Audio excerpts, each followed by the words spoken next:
안녕하세요. 저는 40대 직장인 여성입니다. 속담 중에 이런 속담이 있죠. 낮바닥이 땅 두께 같다는 말 혹시 들어보셨나요? 이 속담은 아무리 자기가 잘못했어도 부끄러워할 줄을 모르는 아주 뻔뻔한 사람을 욕하는 말입니다. 딱 이 말에 제격인 사람이 있는데요. 그 사람 때문에 겪었던 황당하고 화가 나는 일을 이야기해 볼까 합니다. 저는 시골에서 농사를 짓는 부모님 밑에서 자랐어요. 저희 집은 2남 3녀로 자식들도 많았는데 어려운 형편에도 저희 부모님은 정말 사랑으로 저희들을 길러주셨습니다. 말 그대로 입을 거 먹을 거 아껴가면서 저희들을 위해서 헌신하셨죠. 늘 부모님은 농사일을 하시다 해가 질 무렵이 되어서야 집으로 돌아오셨어요. 주말이면 동생들과 다 같이 부모님 일을 도우러 갔었는데 그때마다 부모님은 저희한테 크게 시키시지 않고 늘 쉬라고만 하셨습니다. 엄마, 이거 어디다가 놓을까? 저기 창고에 갖다 놓을까? 아유, 됐어. 엄마가 이따가 하면 되니까 저기 가서 애들이랑 놀고 있어. 손 더러워지니까 만지지 말고. 에이, 엄마 아빠 도와주려고 온 건데 우리도 일해야지. 뭐 할 거 없어? 얼른 시켜. 일주일 내내 공부하느라 힘들 텐데 새벽부터 왜 따라 나왔어? 안 나와도 되는데. 그럼 저기 가서 물 한 잔만 가지고 와. 아빠한테도 한 잔 가져다 드리고. 농산일을 도우러 가면 부모님은 항상 저희에게 힘든 일을 시키지 않으시고 늘 간단한 일들만 시키셨어요. 그때 당시 제 친구들도 대부분 부모님이 농사일을 하시다 보니 거의 농번기엔 바쁘게 일손을 도울 때가 많았습니다. 그런데 저희 엄마 아빠는 거의 시키지 않으셨던 것 같아요. 아마 힘든 일을 자식들에게 하게 하고 싶어 하지 않으셨던 거죠.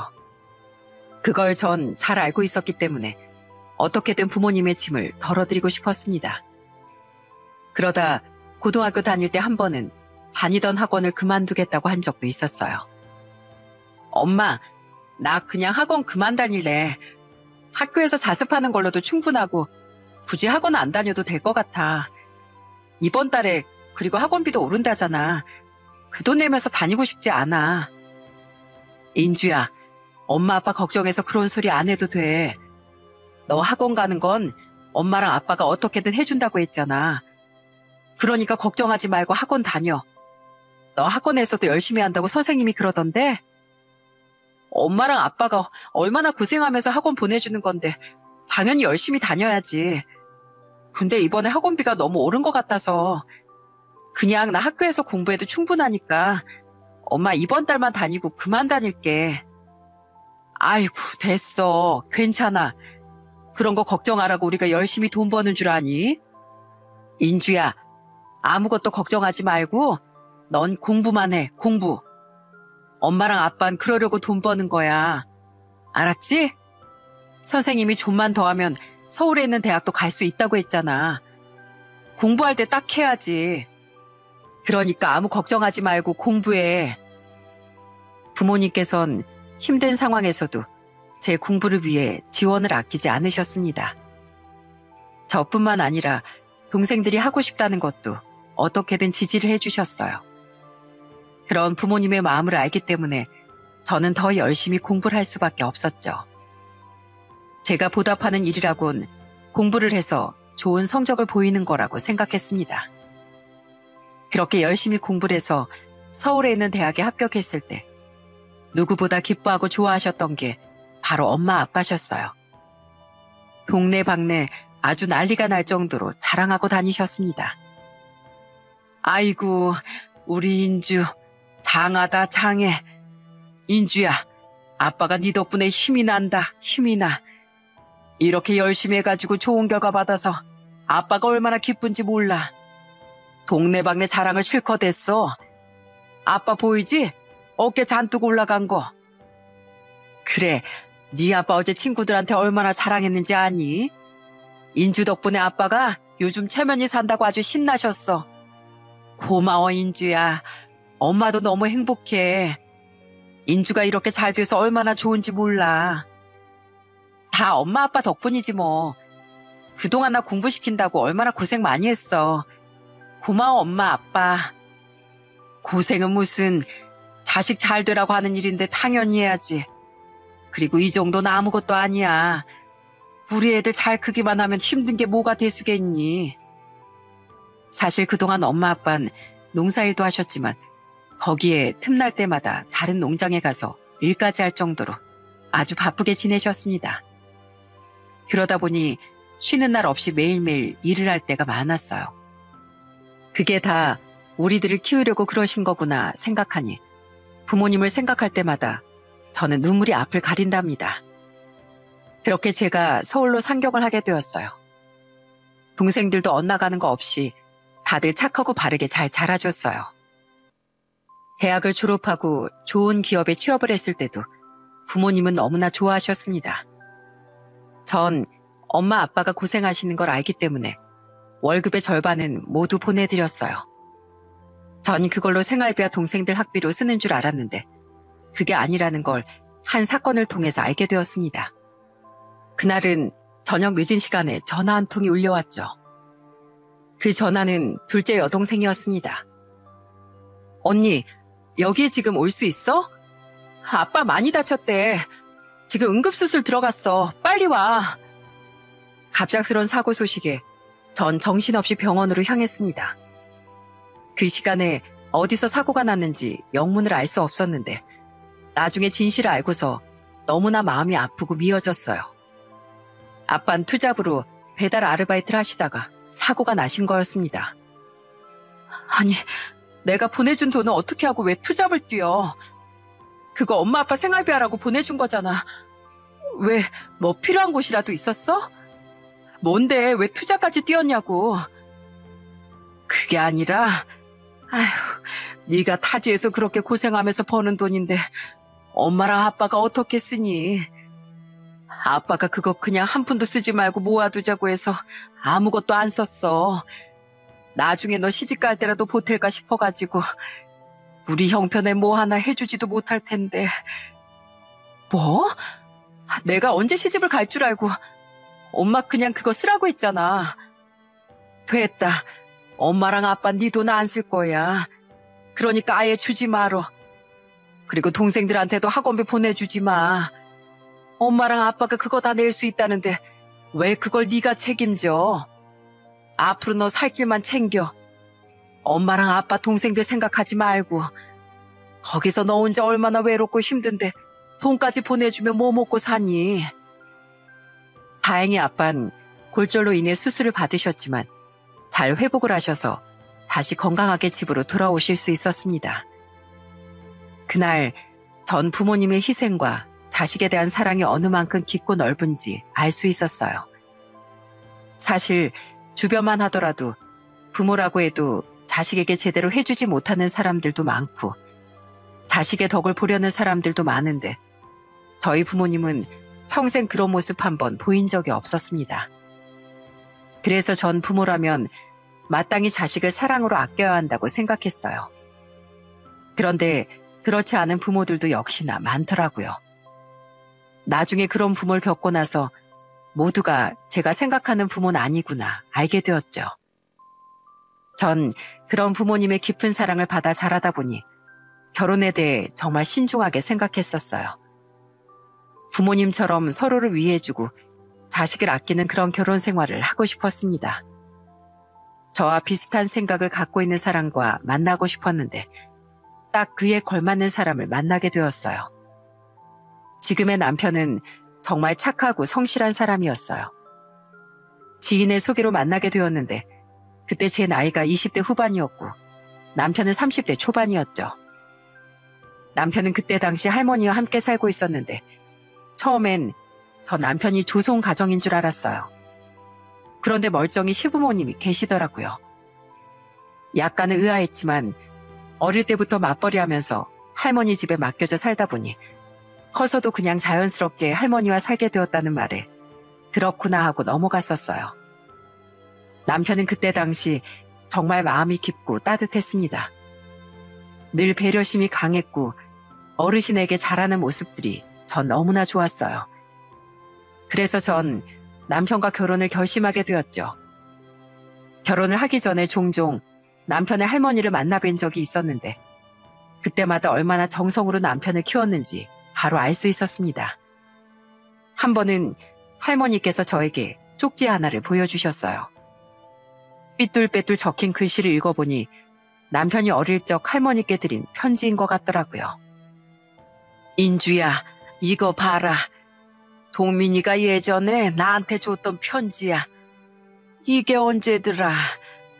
초등학교 가도 올라가가지고 얼마 안 됐을 땐 것 같은데 그때 겨우 한글 떼서 처음 자기 손으로 편지 써서 가지고 온 거야. 내가 이때 얼마나 감동이었는지 아니? 와, 할머니, 이걸 지금까지 간직하고 계셨던 거예요? 완전 깨끗한데요.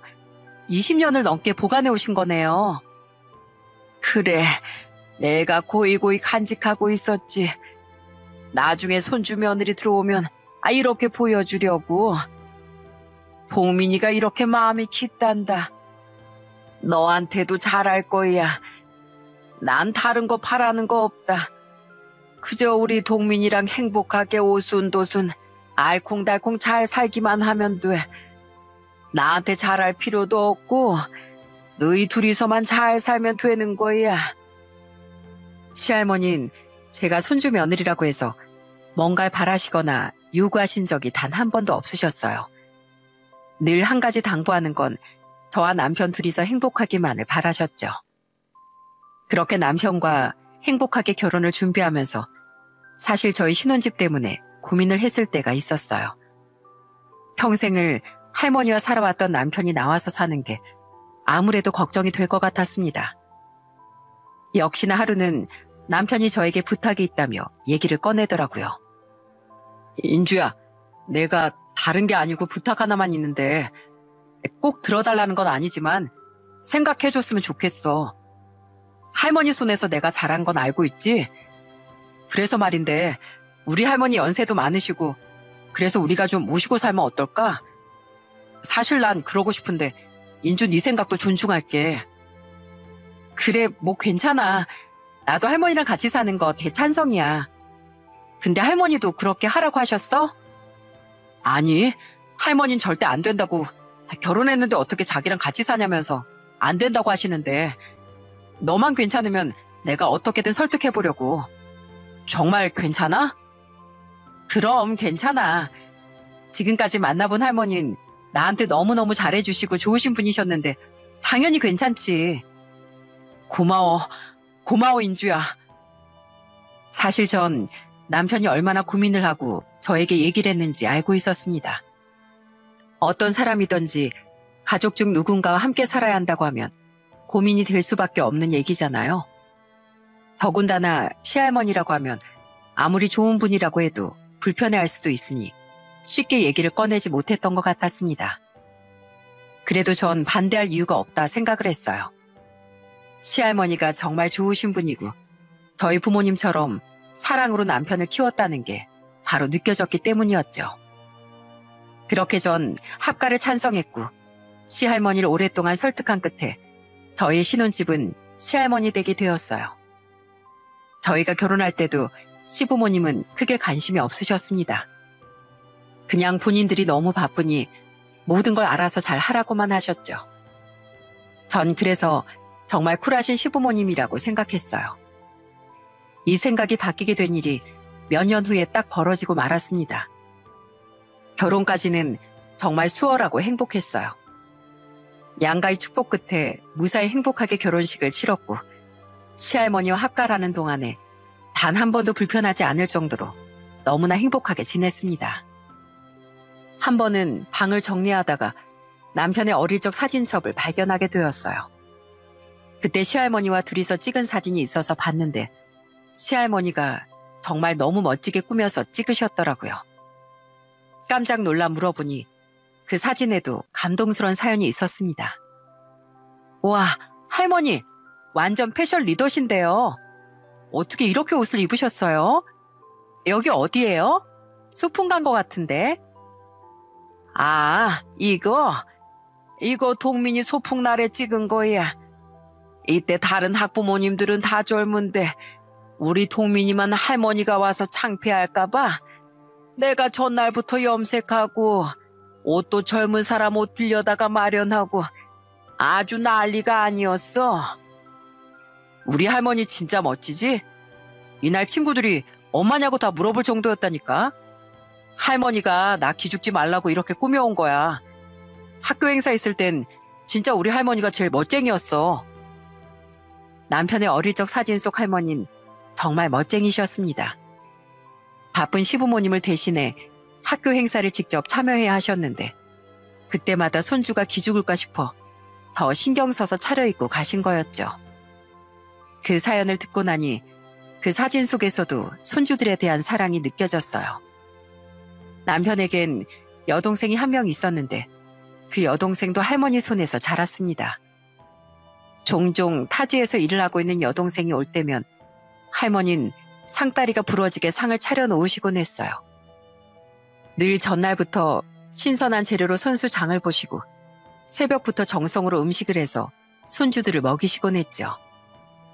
그럴 때도 저에겐 말 한마디 안 하시고 혼자서만 그 상차림을 다 하셨어요. 특별한 날뿐만 아니라 평소에도 퇴근해서 집에 가면 미리 싹 다 차려놓은 상을 보고 깜짝 놀랄 때가 많았습니다. 아우, 할머니, 제가 와서 저녁한다니까 기다리시지. 이걸 혼자서 다 차리셨어요? 아우, 힘들게. 제가 해도 되는데. 아유, 아니야. 밖에서 일하다 오는 사람이 힘들지. 집에 있는 사람이 뭐가 힘들어. 괜찮아. 나야 평생 밥하던 사람인데 뭐가 힘들어. 괜찮아. 김치찜을 했는데 이거 한번 맛봐봐. 저번에 좀 매운가 싶어서 내가 오늘은 덜 맵게 했어. 인주 매운 거 잘 못 먹지? 어떻게 하셨어요? 저 실은 매운 거 잘 못 먹는데. 그런 거 같더구나. 저번에 보니까 그런 거 같았어. 아이, 얼른 앉아. 배고프지? 동민이도 거의 다 왔다고 하니까 우리 조금만 기다리자. 늘 밖에서 일하는 사람이 더 힘들다면서 집안일도 한번 저에게 맡기지 않으시고 시할머니께서 다 하셨어요. 그런 시할머니께 정말 죄송하고 감사한 마음이 들었습니다. 저도 나름대로 살림을 하려고 노력했지만 늘 절 배려해 주신 건 바로 시할머니셨어요. 항상 저에게 괜찮다고만 하시는 시할머니와 함께 살면서 전 배려와 사랑이 이런 거구나 다시 한번 느꼈던 것 같습니다. 남편도 항상 절 배려하고 이해를 많이 해줬었는데 남편의 이 성격이 바로 시할머니를 닮았구나 생각이 들었죠. 신우도 마찬가지로 종종 만날 때마다 제가 어디 불편하거나 힘든 건 없는지 먼저 물어봐주고 걱정해줬어요. 이런 시댁 식구들 덕분에 전 너무나 행복하게 결혼 생활을 했습니다. 그런데 딱 하나 마음에 걸리는 거라면 바로 시부모님이셨어요. 결혼하고서 시부모님은 명절에도 바쁘셨고 만날 일이 거의 없었습니다. 종종 밥 한 끼 하려고 만나면 서둘러 헤어지기 바빴죠. 두 분 다 일을 하시다 보니 그럴 수밖에 없다고 생각하고 넘어갔는데 지금 생각해보면 그때 바빴기 때문에 저희한테 간섭을 못했던 거구나 싶습니다. 어쨌든 그때 당신 시부모님 얼굴 보기 힘들 정도로 많이 바쁘셨어요. 결혼을 하고 1년 후에 저희는 아들을 낳았고 그 뒤 2년이 지나고 딸을 또 낳았습니다. 그때 돼서 저희는 고민이 하나 생겼어요. 아이들이 어리다 보니 일을 하는 게 많이 힘들더라고요. 제가 복직을 하면서 시할머니가 저희 애들도 돌봐주셨는데 그게 너무 죄송스럽고 죄책감도 들었습니다. 그래서 저와 남편은 고민을 하다가 프랜차이즈 식당을 개업하기로 했어요. 아무래도 식당을 오픈하게 되면 아이들이 아프거나 그럴 때도 좀 더 편하게 돌볼 수 있지 않을까 생각이 들었죠. 그렇게 오래 다닌 직장을 정리하면서 받은 퇴직금과 시집 오면서 부모님께 받았던 돈, 그리고 저희가 모아둔 돈으로 프랜차이즈 식당을 열게 되었습니다. 처음에 식당을 열기 전에 저희도 정말 많이 알아보고 배우기도 했어요. 정말 열정 넘치게 준비를 했던 것 같아요. 그래서 그런지 처음 식당을 연다는 소식을 듣고서 시할머니도 정말 많이 응원을 해주셨어요. 인주야, 동민아, 잘했다, 잘했어. 니들 이렇게 열심히 준비했는데 분명 잘 될 거다. 우리 인주는 손도 야무지고 빠르니까 일도 잘할 거고. 감사합니다, 할머니. 정말 저희 노력한 만큼 잘 됐으면 좋겠어요. 저희가 어떻게든 잘 운영해가지고 할머니께 효도할게요. 내년에 꼭 저희 여행도 가고 그래요. 고맙다, 고마워. 나야 니들 내 식구 잘 사는 것만 봐도 좋지 뭐. 잘 될 거다. 그렇게 열심히들 하는데 잘 안 될 수가 있겠니? 분명 잘 될 거야. 시할머니는 저희를 정말 많이 응원해 주셨지만 시부모님은 끝까지 반대를 하셨어요. 특히 시모는 창업할 돈으로 투자를 하라며 저희에게 강요하시기도 했죠. 뭐? 창업? 예, 너희 생각이 너무 없는 거 아니니? 애도 둘인데 이제 와서 창업하면 어쩌자는 거야? 그 돈 그렇게 땅바닥에 버릴 거면 그냥 놔줘라, 놔줘. 내가 투자 잘해줄 테니까 나한테 줘. 네? 어머님, 그래도 저희 열심히 배우고 준비하고 있어요. 예, 뭐 식당은 아무나 하니? 난다긴다는 요리사들도 다 망하는 게 식당이야. 아휴, 그렇게 식당 차려가지고 뭐 얼마나 번다고. 그 돈으로 투자하면 수억은 금방 버는데. 니들이 복을 차는 거지, 복을 차. 시부모가 끌어준다는데 그걸 차는 거지 뭐. 시부모님은 항상 저희에게 돈만 있으면 투자를 하라면서 강요하셨습니다. 그럴 때면 저희는 늘 거절하긴 했지만 막무가내로 투자하라며 돈을 맡기라고 말하는 게 이상하다 싶기도 했어요. 그래서 더 열심히 준비해서 잘 되겠다는 다짐을 했습니다. 처음엔 정말 식당이 그래도 그럭저럭 잘 운영되긴 했어요. 손님들도 점점 늘어나는 것 같고 금세 안정을 찾을 것만 같았죠. 그런데 2년이 지난 시점부터 서서히 손님들이 줄어들기 시작했습니다.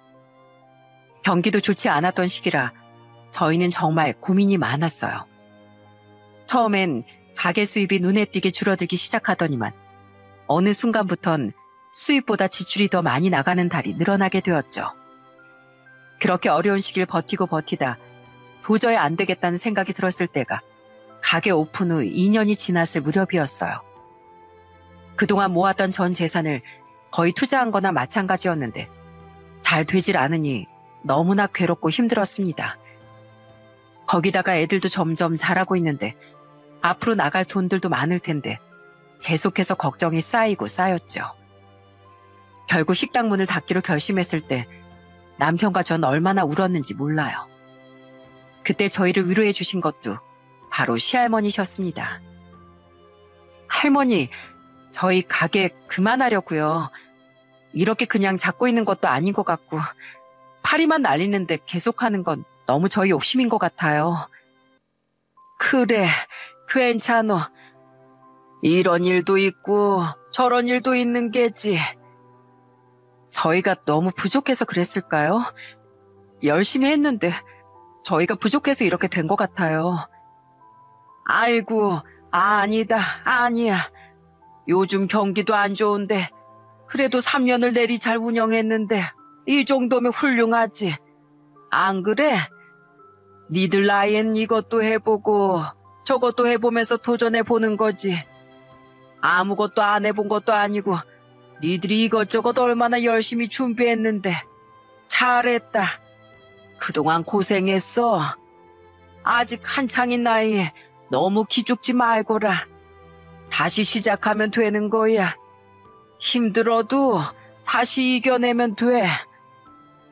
시할머니는 끝까지 저희를 응원하고 지지해 주셨어요. 저희만큼 속상하셨을 텐데도 어떻게든 힘을 주시려고 노력하셨죠. 그런 시할머니의 마음을 알기 때문에 저희도 극복하려고 노력했어요. 식당을 정리하고 나서 다시 회사에 취직을 해 다니게 되었는데 사실 재취직을 한 곳이 전에 다니던 회사보다 좋은 곳은 아니었거든요. 그러다 보니 저나 남편이나 많이 기가 죽었었는데 그걸 아셨는지 시할머니께선 항상 출근할 때 저희를 배웅해 주시며 응원을 해주시기도 했습니다. 자, 오늘 저녁은 내가 등갈비찜 해주마. 니들 그거 좋아하지? 우리 두 손주들도 너무 좋아하는 등갈비찜. 오늘 아주 푸짐하게 먹자꾸나. 그러니까 열심히 일하고 와. 아, 왜 이렇게 기운들이 없어? 힘내야지, 힘. 할머니, 제가 오늘 다녀와서 저녁 할게요. 어제도 저녁 차리시고 힘드시잖아요. 힘들기는 무슨. 우리 손주랑 손주 며느리 밖에서 일하는데 든든하게 먹여야지. 집은 아무것도 걱정하지 말고 열심히 일하고들 와라. 맛있게 저녁 해놓을 테니까 저녁 걱정도 하지 말고. 알았지? 난 우리 증손주들이랑 놀고 있으마. 그때 당시 저와 남편은 한 번의 실패로 자신감도 많이 떨어져 있었는데 매번 이렇게 응원을 해주시고 챙겨주시니 금방 저희도 잊고 일상으로 돌아올 수 있었던 것 같아요. 시할머니께서 저희 대신 애들도 많이 돌봐주시고 집안일도 해주신 건데 그게 다 저희를 위한 일이었습니다. 마음이 많이 좋아지니 식당 운영에 실패했던 것도 큰 경험이었다고 생각을 할 수 있었어요. 정말 많이 힘든 시기였지만 그래도 그걸 극복하면서 저도 남편도 많이 성장을 할 수 있었답니다. 그렇게 다시 열심히 직장에 다니며 일을 하다가 1년 후 저희 집에 큰 변화가 생기게 됐습니다. 나가서 지내시던 시부모님이 다시 집으로 들어오겠다고 하신 거였어요. 그걸 알게 된 날 퇴근하고 집에 갔는데 시부모님이 식탁에 앉아 저녁을 드시고 계시더라고요. 어머, 어머님, 아버님, 어쩐 일이세요? 언제 오셨어요? 예, 넌 시부모가 왔는데 어쩐 일을 하는 말이 나오니? 아이고 참, 넌 시할머니한테 저녁상까지 차리라고 하는 거야? 참, 어머님, 이래도 저희 들어오는 거 안 된다고 하실 거예요? 어머마, 밖에서 일하고 막 들어온 사람한테 왜 그렇게 말하니? 니들 원래 이렇게 집에 오지도 않잖아. 그러니까 인주가 저렇게 말한 거지. 밖에서 잘만 살다가 왜 갑자기 들어온다는 거야? 그 이유가 뭔데? 아휴, 말씀드렸잖아요. 아범이 늦게나마 어머니께 효도하고 싶다고 그래서 합가해서 살고 싶다고 했다고요. 저희가 무슨 이유가 있어서 합가를 하겠다고 하겠어요. 다 어머니 모시고 싶으니까 그런 거죠. 이 나이 돼가지고 무슨 합가야, 합가는. 너희들 지금까지 편하게 잘만 살다가 이제 와서 들어와 산다고 하면 누가 반기니? 어머님, 제가 들어와야 기강이 잡히죠. 어머님 손주 며느리한테 이렇게 밥상 대접하고 사실 거예요? 저희가 앞으로 효도할 테니까 어머님 저희 들어와서 살게요. 방이 없는 것도 아닌데 왜 이렇게 싫다고만 하세요? 갑자기 찾아와 합가를 하겠다는 시부모님도 놀라웠지만 시할머니가 그걸 허락하지 않았다는 것에 저는 더 놀랐습니다. 사실 전 시할머니께서 저와 저희 남편을 아끼는 만큼 시부모님도 아끼신다고 생각을 했거든요. 그런데 안 된다고 반대를 하시니 놀랄 수밖에 없었죠. 그 이유를 알게 된 건 그로부터 일주일이 지난 후였어요. 끝끝내 반대라는 시할머니를 설득하고자 시부가 혼자서 집으로 찾아왔습니다. 그러더니 하는 말을 듣고 저희는 모두 깜짝 놀랄 수밖에 없었죠. 어머니, 저희 이제 갈 곳이 없어요. 사실 안 사람이 어디 투자를 좀 잘못해서 빚을 졌거든요. 그거 갚으려고 집도 내놓고 했는데 남는 돈이 없을 것 같아요. 당분간 저희 신세 좀 질게요. 그때는 안 사람이 절대 사실대로 말하지 말라고 해서 저도 말을 못했는데 저희 사정 좀 봐주세요. 아이고, 니들은 끝까지 콧대가 높아가지고 그걸 얘기 안 하고 그냥 들어오려고 했어? 참, 뭘 얼마나 투자를 잘못했길래 빚을 지길. 많이 정리했어요. 안 사람이 어머니한테 죄송해서 사실대로 말을 못했나 봐요. 어머니가 자꾸 반대하시니까 이렇게 사실을 말해드리는 거예요. 제가 이렇게 부탁드릴게요. 저희 여기 오는 거 허락해 주세요. 예, 저희가 잘할 테니까 허락 좀 해주세요. 사실은 시모의 과도한 투자가 결국엔 빚이 되었고 집까지 날리게 된 거였어요. 그래놓고선 찾아와서 효도한다며 합가를 하겠다고 했던 게 실은 어이가 없기도 했어요. 시부는 간곡하게 시할머니께 부탁을 했고 그렇게 시부모님은 겨우겨우 집으로 들어오시게 되었습니다. 처음엔 시모는 시할머니 눈치를 보면서 있는 듯 없는 듯 지내시더라고요. 시할머니께서도 시부모님이 들어오시고 난 후에도 평소처럼 똑같이 지내셨고요. 그러다 보니 시모가 슬슬 본색을 드러내기 시작했어요. 한 번은 제가 야근을 하고 늦게 퇴근했는데 집 밖에 시모가 절 기다리고 계시더라고요. 저는 깜짝 놀라 물었습니다. 어머, 어머님, 왜 여기 나와 계세요? 저 기다리신 거예요? 그래, 내가 할 말이 있어서 기다렸다. 너 좀 너무하다는 생각 안 드니? 네? 제가 뭐 어떤 걸 말씀하시는 건데요? 너 해도 너무한 거 아니야? 아무리 시할머니가 너를 아낀다고 해도 네가 시부모를 잘 모셔야 할 거 아니야? 어? 저녁도 네가 알아서 아침에 싹 해놓고 나가야 하는 거 아니냐고. 너 일한다고 유세 부리는 거야 지금? 지금까지 너 일한다고 시할머니가 봐줬던 모양인데 난 이런 거 못 봐준다. 네? 그게 무슨... 어머님, 저 아침 새벽부터 나가는 거 아시잖아요. 그리고 저녁에 와서 저녁 차린다고 저도 여러 번 말씀드렸는데 할머니께서 괜찮다고 하시고 먼저 차리시는 거고요. 너 지금 어머님 핑계 대는 거야? 됐고, 내일부턴 새벽에 일어나서 아침상 차리고 점심이랑 저녁까지 싹 다 준비하고 나가. 알았니? 원래 이런 건 다 며느리가 하는 거야. 너 이러려고 합가한 거 아니었어? 내가 너 지켜볼 거야. 그동안 어떻게 사는지 관심도 없었던 시모가 갑자기 합가하더니 앞으로 지켜보겠다는 말로 절 협박한다는 게 참 어처구니가 없더라고요. 물론 저도 저녁이고 아침이고 어떻게든 차려볼 수 있었겠지만 저런 말을 들으니 더 하고 싶은 생각이 안 들더라고요. 사실 그동안 저희도 나름대로 시할머니 손을 덜어드리기 위해 많이 노력을 했었거든요. 반찬도 매번 부르고 주말엔 저희 부부가 집안일을 하곤 했는데 시모는 그건 하나도 생각을 안 하시더라고요. 그것뿐만이 아니었습니다. 한 번은 저희 집에서 농사를 짓고 짠 참기름과 무, 양파 같은 걸 보내주셨어요. 시할머니 너무나 기뻐하셨지만 그걸 보고선 시모는 비꼬기 바빴습니다. 아이고, 매번 이렇게 보내주시니 감사해서 어쩌니. 이번엔 꼭 사돈께 감사 인사 전해드리려무나. 아니지, 내가 한우 세트 하나 사다 보낼 테니까 그거 꼭 드시라고 해라. 어머님, 뭐 이런 거 가지고 한우 세트씩이나 보내세요. 이거 마트 가면 얼마 안 해요. 5만 원도 안 하는 거 가지고 수십만 원씩이나 쓰시려고요? 예, 그리고 이런 거 다 짐이야, 짐.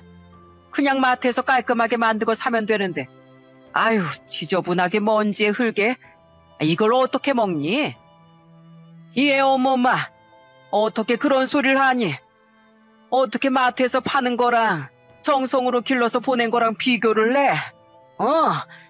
너 어떻게 그런 말을 하니? 얼른 인주한테 사과해라. 아니, 어머님은 진짜 며느리는 안 이뻐하시고 맨날 그렇게 손주 며느리만 예뻐하세요? 뭐 제가 나쁜 뜻으로 한 말도 아닌데. 참, 기분 나빴다면 미안하구나. 그렇게 비꼬는 시모를 시할머니는 바로 혼쭐을 냈지만 시모는 그게 또 마음에 들지 않아 했습니다. 그러다 보니 절 마주칠 때마다 어찌나 툴툴대시는지 시모의 말만 들으면 제가 너무 스트레스를 받을 지경이었어요. 그걸 아시는지 시할머니는 더욱 시모를 혼내키시고 저에게 시집살이를 안 하게 막아주셨죠. 그러다가 결정적인 사건이 발생하게 되었습니다. 어느 날 친정엄마가 몸이 좀 아프셔서 병원에 입원을 하시게 되었어요. 그래서 간병을 하려고 2박 3일로 친정에 가게 되었죠. 그날은 시모만 집에 계셨는데 짐을 싸고 나가는 절 대뜸 불러대더니만 어처구니 없는 말을 하시더라고요. 예, 너 친정 간다며? 네, 다녀오려고요. 3일 있다가 올 거예요. 아유, 그래. 그러면 간 김에 한 3천만 원만 네 친정에서 좀 빌려와라. 너도 가게 망해서 뭐 별 돈도 없을 거 아니야. 네? 3천만 원이요? 그래. 내가 안 그래도 말하려고 했는데 잘 됐구나. 보아하니 니들 돈도 없는 것 같은데 내가 좀 급해서 그러니까 딱 3천만 원만 빌려와라. 우리도 돈 나올 구멍이 없어서 그래. 지금 무슨 말씀을 하시는 거예요? 예, 내 친구 며느리들은 딱딱 친정에서 돈도 잘 빌려온다고 하더만. 넌 신혼집 구하면서 돈도 안 써. 할머니 집에 들어와서 돈 한 푼 안 들이고 신혼집 구한 거 아니니? 그러고선 허무맹랑하게 사업한다고 돈 다 탕진하고. 그랬으면 친정에서 돈이라도 빌려와야지. 제가 왜요? 제가 그 돈을 왜 빌려야 하는데요? 너희 집 농사도 짓고 한다면서. 요즘은 농사꾼들이 돈이 더 많다고 하더라. 그러니까 돈 좀 빌려와. 안 그러면 내가 너 이혼시킬 수도 있어. 알았니? 너 어머니가 네 편이라고 생각하는가 본데 우리 집 실세는 나야, 나. 시집 오면서 해온 것도 없으면서 양심은 있어야지. 시부모한테 뭐라도 효도해야 하는 거 아니니? 너 며느리잖아. 그 돈 빌려와야 너 이혼 안 하는 거니까 그렇게 알고 돈 꼭 빌려와라. 안 그래도 좋은 일로 친정에 가는 것도 아닌데 갑자기 돈을 빌려오라는 말을 들으니 너무나 기가 막히더라고요. 말도 안 되는 얘기를 하는 시모에게 대꾸도 하지 않고 전 친정으로 향했어요. 친정으로 내려가는 내내 속이 정말 부글부글 끓어오르더라고요. 시모 말처럼 사실 결혼할 때 크게 뭘 해간 것도 아니지만 반대로 저 역시 뭘 크게 받았던 것도 아니었거든요. 거기다가 지금껏 저희 결혼 생활에 아예 관심도 없었던 사람이 갑자기 부모라는 이름으로 효도를 바라니 정말 황당하고 화가 났습니다. 그래도 꾹꾹 참고 친정엄마가 입원한 병원으로 향했어요. 병실에 딱 들어가자마자 엄마를 보고 전 눈물을 쏟을 수밖에 없었죠. 엄만 그 아픈 와중에도 제 걱정만 하셨더라고요. 아이고, 인주야, 바쁜데 왜 왔어? 엄마 혼자 있어도 되는데. 아휴, 고생 많았겠네. 너 왜 이렇게 살이 빠졌어? 어디 몸이 안 좋은 거야? 얼굴도 헬쓱하고 뭐 좀 먹었니? 엄마, 엄마가 아픈데 왜 내 걱정을 해? 아휴, 왜 울어? 엄마 많이 아픈 거 아니야. 그냥 조금 아픈 거지. 며칠 쉬면 금방 낫는데. 너 엄마 걱정이 많았구나. 아휴, 그래서 내가 말하지 말라고 했는데 네 아빠가 오죽 걱정이 많아야지. 괜찮어, 울지 마. 사돈댁은 잘 지내시니? 건강은 하시고? 내가 이 나이 먹어보니까 여자들은 여기저기 많이 아픈 것 같아. 어디 아프시진 않은지 잘 살펴보고 그래라. 엄마가 그렇게 말하는데 그냥 눈물이 줄줄 흘렀습니다. 내가 이런 취급을 당하면서 왜 이렇게 살아야 하나 싶었어요. 엄만 이렇게 몸이 안 좋은데 그런 와중에도 저와 제 시댁 걱정만 하시는 게 제가 너무 불효를 저지르는 것 같더라고요. 그냥 시모에게 대꾸도 하지 않고 무시하는 것도 불효라 생각이 들었습니다. 해마다 시댁으로 농사지었던 먹거리도 꾸준히 보내주시고 시할머니 건강도 매번 챙겨주셨는데 생각해보니 시부모님은 아예 남처럼 지내셨거든요. 그렇게 지냈는데 갑자기 시부모 대접을 받겠다는 게 너무나 황당하고 화가 났어요. 2박 3일을 그렇게 엄마 간병을 하면서 전 앞으로 그냥 당하진 않겠다 다짐을 했습니다. 그렇게 다시 집으로 돌아가고 역시나 그날도 시모는 가만히 있지 않더군요. 또 그 소리를 하더라고요. 예, 빌려왔니? 야, 내가 계좌번호 보낼 테니까 바로 입금해라. 알았지? 조금이라도 늦으면 안 되니까 지금 해. 마치 제게 맡겨둔 것처럼 말을 하는 시모를 보면서 기가 막히고 어이가 없더라고요. 도저히 참을 수가 없었어요. 그래서 전 참았던 분노를 폭발하고 말았죠. 시모의 말을 듣고 가방을 열어 시모에게 무언가를 던졌습니다. 바로 제 지갑에 있던 3,000원이었어요. 야, 너 지금 뭐 하는 거야? 이게 뭐야? 3,000원? 너 지금 나랑 장난하자는 거니? 장난이요? 이거 받아가세요. 어머님한테 3,000원도 아까워요. 3천만 원이요? 이것도 아까운 게 어머님이거든요? 근데 제가 한번 며느리로서 마지막으로 드리는 거예요. 도저히 같이 못 살겠네요. 제가 나가든지 어머님이 나가시든지 둘 중 하나 나갑시다. 뭐? 너 지금 감히 나한테 그따위 말을 짓거렸어? 너 지금 내가 누군지 알고 말이나 하는 거니? 너 제정신이야? 나갈 거면 네가 나가. 내가 왜 나가? 네가 나가야지. 시모는 제 소리에 무섭게 다가와 절 노려봤어요. 그때였습니다. 시모의 큰 소리를 듣고 누군가가 달려와 시모를 밀어 넘어뜨렸습니다. 그 사람은 바로 시할머니였어요. 나가긴 왜 우리 손주 며느리가 나가? 나갈 거면 네가 나가. 응. 갑자기 미꾸라지 같은 게 들어와서 왜 우리 손주 며느리 괴롭혀? 돈을 빌려오라고 했다고? 아주 네가 정신이 돌아도 한참 돌았구나. 네가 투자 잘못해서 사고 쳐놓고 쫄딱 망해서 들어왔으면 조용히나 살 것이지. 너 그 돈 가지고 투자하려고? 어머님이 자꾸 제 감싸고 도니까 제가 지금 저러는 거잖아요. 누가 시어머니한테 저렇게 큰 소리를 쳐요? 예? 시집 오면서 뭐 해온 것도 없는데 꼴랑 3천만 원 해달라는 게 뭐 잘못이에요? 네가 시애미로서 뭘 했다고 그걸 말해? 인주 말대로 넌 3,000원도 아까워. 난 우리 손주 며느리 편이야. 나가려면 네가 나가. 아유, 어머님, 왜 그러세요? 왜 저한테 그러시냐고요? 제가 시집 오면서 뭐 해왔다고? 제가 당연히 나가야죠. 됐고, 이 집, 내 집이다. 나가라고 어서. 시할머니 시모에게 나가라며 소리를 쳤습니다. 그러자 시모는 억울하다는 듯이 서 있더라고요. 그때 밖에 나갔던 시부와 남편이 들어오면서 그 소리들을 다 들은 모양이었어요. 시부와 남편이 들어오자 시모는 엉엉 울면서 제가 어떻게 했는지 하소연을 하시더라고요. 아이고, 내 팔자야. 평생 일하느라 바빠서 시집살이도 제대로 한번 안 해본 시어머니한테 저렇게 소리 지르는 며느리가 어디 있다니? 동민아, 네 처가 나한테 어떻게 했는지 아니?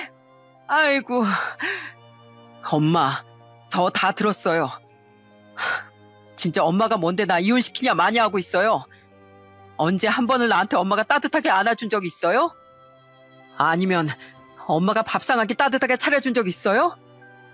여지껏 한번 챙겨준 적도 없으면서 갑자기 왜 그러냐고요? 아니, 엄만 바빠서 그런 거지, 바빠서. 먹고 살려면 바쁘게 일해야 되니까 그런 거잖아. 그렇게 바쁘게 일해서 저희한테 쓰신 거냐고요? 다 엄마 아빠 쓰시고 저희 위해서 한 푼도 안 쓰셨잖아요. 저 다 알고 있어요. 할머니가 고생하면서 키워주신 건데 엄마가 왜 생색이시냐고요? 시모는 무슨 이유인지 모르겠지만 철석같이 아들이 자신의 편을 들어줄 거라 생각을 했던 모양이었어요.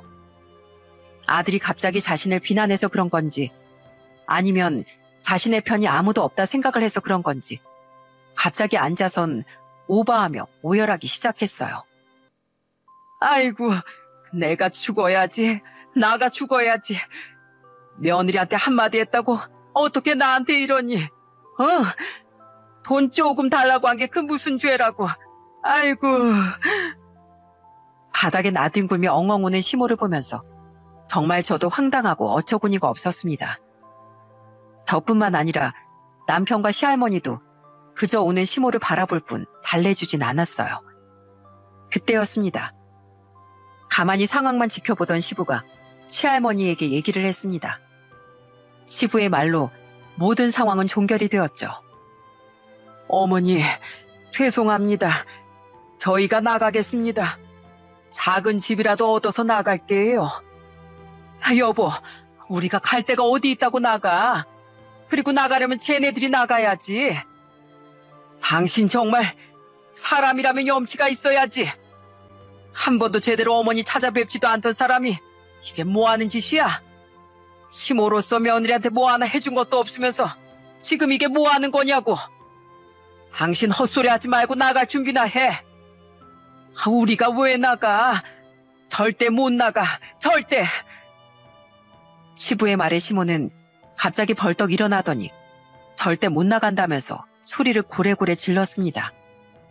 그때 시할머니께서 지팡이를 들더니 시모를 내쫓기 시작하셨어요. 그때 당시 시할머니도 90세가 넘으셨는데 완전 정정하셨거든요. 그래도 밖에 외출할 때 가지고 다니시던 지팡이가 있었는데 그걸 들고선 시모를 밖으로 민 거죠. 나가! 안 나가! 내 집에서 당장 나가! 너 같은 며느리 나도 필요 없다. 난 우리 손주 며느리만 있으면 되니까 너는 나가. 아유, 어머니 때리지 마세요. 아유, 이거 휘두르지 마시라고요. 아유, 아프다고요. 결국 그렇게 시모는 집 밖으로 쫓겨났습니다. 밖에서 들어오지 못하고 서성이는 시모를 시부는 죄송하다는 말을 남기고 데리고 나가버리셨죠. 시모는 아들에게도 며느리에게도 자신의 시모에게도 남편에게도 모두 인정을 받지 못하고 최후의 결과를 보게 된 것이었습니다. 남편과 시할머니께선 저에게 진심으로 사과를 해주셨어요. 미안하다 인주야. 다 내 잘못이다. 내 잘못. 애초에 저것들을 받아들이지 않았으면 됐을걸. 내가 괜히 너한테 험한 꼴만 보였구나. 미안하다. 아니에요, 할머니. 할머니 잘못도 아닌데요, 뭘. 미안해, 여보. 내가 엄마를 어떻게든 막았어야 했는데 정말 미안해. 내가 이렇게 사과할게. 아이고, 우리 손주 며느리 이리 오거라. 우리 손주 동민이도 손주 이상이지만 우리 손주 며느리 인주도 내 손주 며느리 이상이야. 나한테 니들 둘이 다 똑같이 소중한 사람이니까 걱정하지 말거라. 내가 끝까지 잘 지켜주마. 따뜻하게 안아주시는 시할머니 마음이 그때 너무나 잘 느껴져서 저도 모르게 눈물도 나왔어요. 어찌 보면 시모보다 짧은 시간을 함께했던 저였는데 누구보다 제 편을 강하게 들어주시니 정말 감사하더라고요. 나중에 알고 보니까 시모는 여러모로 문제가 많았던 사람이었어요. 평소에도 남편이고 신우고 자식으로서 신경을 전혀 안 쓰셨다고 하더군요. 신우에게는 하도 돈을 빌려달라고 연락을 하는 바람에 애초에 연락을 차단당한 지 오래라고 들었어요. 그나마 며느리가 휘두르기 편하니 저한테 그런 어처구니 없는 말을 꺼냈던 거였죠. 지금은 시모, 시부 두 분이서 원룸에서 지내신다고 들었습니다. 시모는 식당 일하면서 빚 갚느라 뼈 빠지게 일을 하고 있다고 했어요. 시부는 시모의 빚을 하나도 대신 갚아주지 않겠다며 그저 지켜보고 계신다고 들었습니다. 시모의 뻔뻔한 행동이 아니었다면 그나마 편한 집에서 잘 지냈을 텐데 그 뻔뻔하고 양심 없는 태도가 결국 시모의 최후를 만들었던 것 같아요. 지금도 할머니는 저희를 위해 얼마나 애를 쓰시고 계시는지 모릅니다. 여전히 따뜻하게 저를 안아주시며 저희의 든든한 편이 되어주고 계세요. 하루는 저희에게 이런 말도 해주신 적이 있습니다. 얘들아, 니들 돈 없어도 하나도 걱정 안 해도 된다. 돈이 없으면 다시 또 만들어서 살면 되는 거야. 내가 죽으면 이 집 우리 손주한테 물려줄 거니까 걱정하지 말거라. 니들 애쓰며 사는 거 내가 다 아는데 끝까지 내가 니들 지켜주마. 그렇게 저흰 지금도 시할머니와 함께 행복하게 잘 지내고 있습니다. 사실 처음엔 저도 걱정이 많았거든요. 아무래도 시할머니니 어렵지 않을까, 불편하지 않을까 생각했는데 지금껏 10년이 넘는 세월 동안 그런 생각을 한 적은 단 한순간도 없었어요. 그만큼 시할머니께서 절 많이 배려해 주시고 생각해 주셨던 것 같습니다. 저희 친정 부모님도 건강하게 잘 지내고 계세요. 저희 네 동생들도 열심히 일을 하며 살고 있습니다. 가끔씩 집으로 친정 식구들을 초대할 때가 있는데 그때는 시누이도 같이 와서 북적북적 정말 사람 사는 게 느껴져요. 마음이 통한다는 말 있죠? 저는 시할머니와 함께 살면서 이런 게 마음이 통하는 거구나 싶은 생각이 든답니다. 피 한 방울 섞인 건 아니지만 정말 진실된 가족이 된 것 같아요. 앞으로도 시할머니와 제 가족들과 함께 행복하게 잘 지내보려고 합니다. 저희도 겪은 일이지만 무언가에 실패한다고 해서 인생이 모두 다 실패하는 건 아니더라고요. 정말 힘들고 괴롭겠지만 나중엔 인생의 큰 교훈을 얻게 되는 건 분명한 것 같네요. 원했던 결과를 얻지 못해 실패했다고 괴로워하신다면 언젠간 그 일이 큰 교훈이 되어서 여러분들의 인생의 성공으로 향하는 발디딤이 될 거라고 생각합니다. 그러니 힘내시고 좌절하지 마시고 다들 화이팅 하시길 바랍니다.